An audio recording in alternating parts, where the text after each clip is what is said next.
Hey, good morning, friends. Mark Holmes here with my buddy Cowboy Jobu, and as always, thank you guys for watching, commenting, subscribing, and being part of the Jobu Sports Report.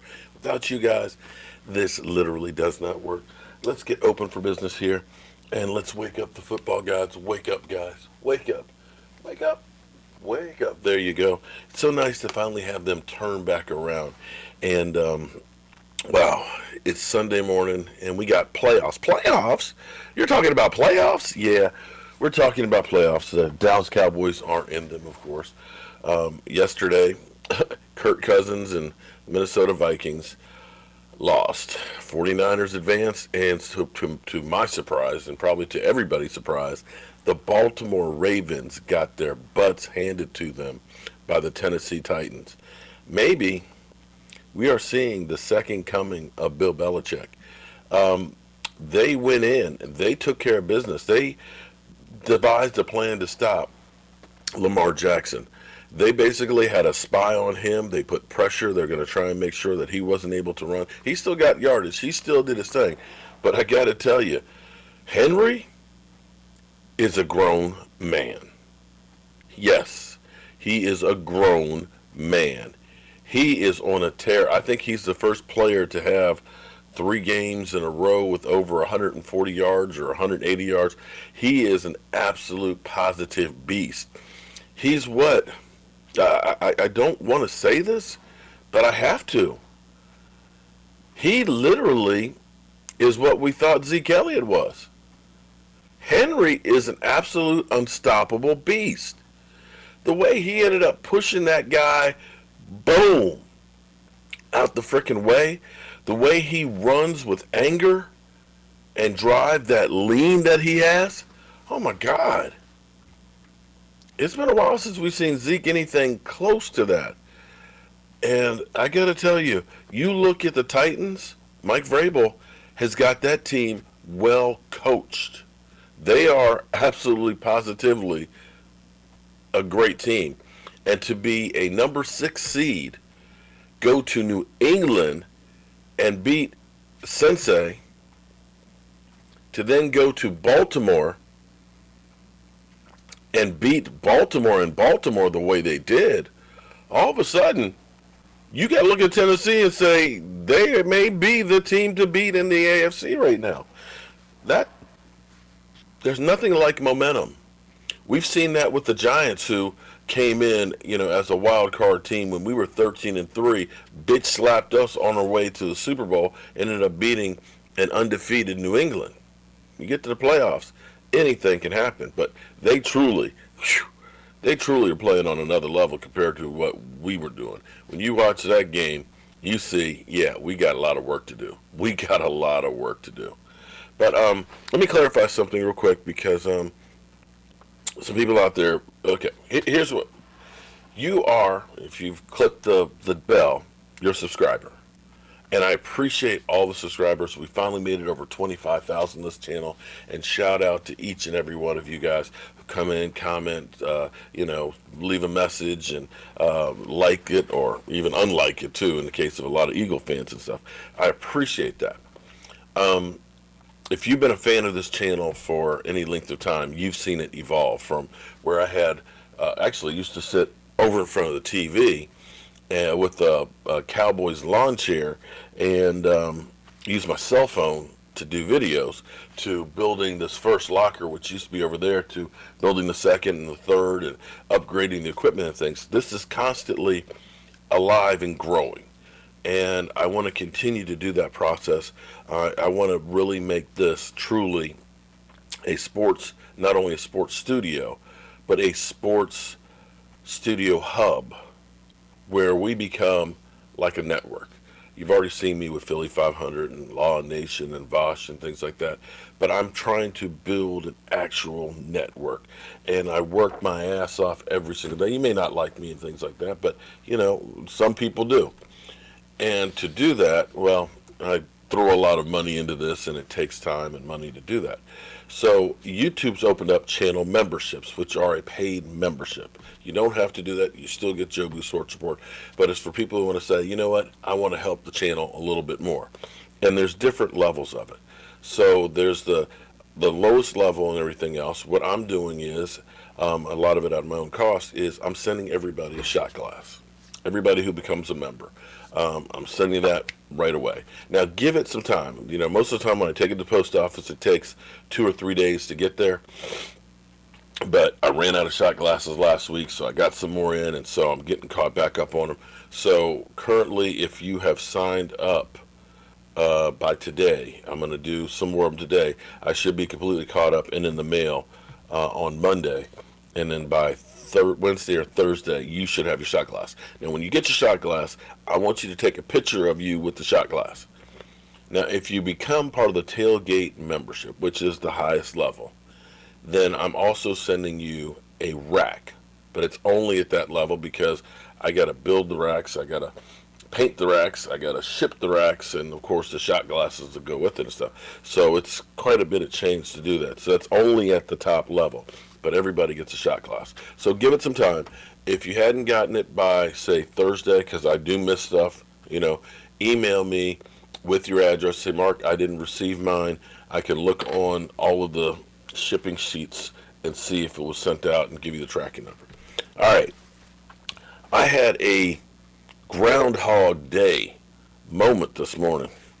Because when I woke up and I was looking at Bleacher Report, everything on Bleacher Report was from last weekend. So, this was the first thing right here. This was, I don't know if you guys saw the graphic on it, but it was, after 2 playoff losses, this was when they first announced that Jason Garrett wasn't going to come back, which was the 6th of January. Then the next article was, look at this. Let's zoom up here. Now, if you can see this, the next article was January 4th. Jason Garrett the Cowboys not expected to move on from Jason Garrett this weekend. The next one, Giants have requested an interview. That was on the 7th. Mike McCarthy deal in Dallas for 5 years. That was January 6th. The next one, Saints linebacker coach Mike Nolan will be the defensive coordinator. Then there was the press conference on the 8th. January 6th. I mean, this is right now, if you look at it. Mike McCarthy stayed over at Jerry Jones' house, and it's kind of like, what the hell? I thought that I had been, kicked back in time. But as you start hearing all this, Mike McCarthy will speak with Cowboys January 4th. Mike McCarthy and Jerry Jones sleepover. So all of that happened. And we got John Fossil. We end up talking to Dryden, who was Zeke Elliott's running back coach. We found out Kellen Moore won't be coming back. That only 2 offensive coaches will come back. And Kellen Moore and Nussbaum. That's it. Think about that, guys. We woke up 1 week ago today, and Jason Garrett was still actually employed by the Dallas Cowboys, and we had just found out Mike McCarthy stayed over another night in Dallas. Is your head spinning like mine is? That is a sea of change. My buddy, who I owe a lot to, Benet Embry. Benet ended up having me on his Benet Embry show that ran for 10 years. He called me up and said, I want you to be my sports guy. Me? You want me? I had never done any of this stuff. I had never been a sports guy. I was just a guy who talked a lot and never shut up. But he gave me a shot and was there for probably about 3 years, 3 years or so doing that. And that kind of led into what we're doing here. So shout out to Bidet. But we got talking last night about Baltimore, the Ravens getting beat. And how they're going to look at that today. They're going to blame it on Lamar Jackson because, he's more of a running quarterback. He shut down the run and he wasn't able to really pass his way out of it, and yada, yada, yada. And then we got talking about the Dallas Cowboys on how I feel about Mike McCarthy hire. I said, right now, I love the hire. I love the fact that he is, at the moment, not hamstrung by Jerry Jones, that he seems to have full autonomy with what he's going to do. Win, lose, or draw, it will be him who's making the decision, and it'll be him to blame or congratulate. And that he is not just putting together his usual suspects of guys that he's worked with, but he is getting different eyes from different locations of people with different experiences. Because that's what made America great.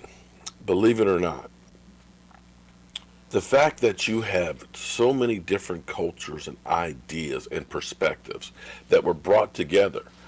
You could take a little bit of this, a little bit of that, a little bit of this, and a little bit of that, and you put it together, and all of a sudden, the sum is greater than the parts. So as we have Mike Nolan, who knows New Orleans, one of the better teams in the NFC, as a linebacker coach, who also had the head coaching experience in San Francisco, be it not successful, but also being part of that Baltimore Ravens defense. He's going to give you multiple perspectives and ideas and thoughts. That John Fossil, who was the special teams coach, thank God anybody would be a better special teams coach than what we had, from the Rams, is going to have that knowledge of the Rams and the organization and the things that did to turn that team around. When you have, can't think, our offensive line / offensive coordinator, Joe Philbin, who was a head coach at Miami, be it not successful, but has that perspective of that and also of working with Mike McCarthy. I'm just messing up this morning. Mike McCarthy. I think I need more coffee. Let me get more coffee here. You're going to have all of these different perspectives and hopefully free range from Jerry Jones, because I think Jerry Jones, is what I said to Benet last night, I think Jerry Jones realizes that as much as he wanted Jason Garrett to win that one, that it wasn't going to happen. And I believe that Stephen Jones now has more control and more say over it. I think Stephen Jones was the one that said it's time to move on, Dad. Just like they pulled the draft card away from Jerry with Johnny Manziel, I think this was pulling Jason Garrett away as well. We'll have to see what happens. We got a lot of decisions to make on players that are going to stay, who's going to get paid, who's going to go, who else are going to bring in. It's going to be a busy offseason, and we'll probably do a live stream during the Seattle-Green Bay game today. But as always, friends, I want to thank you all for watching, commenting, subscribing, and starting your Sunday morning with me. I'll see you soon.